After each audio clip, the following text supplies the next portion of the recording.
यहाँ पे मैं आपको दिखा रही हूँ चिल्तन प्योर का रसगुल्ला। अच्छा, ये जो है ना टीन के अंदर है और एयर टाइट जार के अंदर है।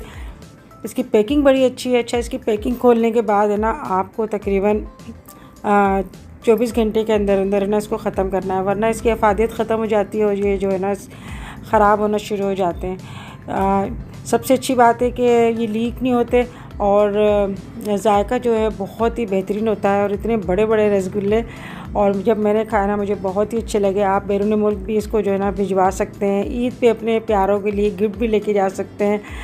तो जिसको मंगवाना है आप मंगवा सकते हैं। इसका पिन कोड जो है ना आप शबाना लिख के आप डालेंगे ना 10 शबाना, तो आपको 10% डिस्काउंट भी मिलेगा। तो दावतों में जो है ना मीठा ना हो तो फिर दावत का मज़ा ही नहीं आता। और मेरे ख़्याल में कोई बच्चा कोई फ़र्द ऐसा नहीं होगा जिसको रसगुल्ले अच्छे नहीं लगते हों।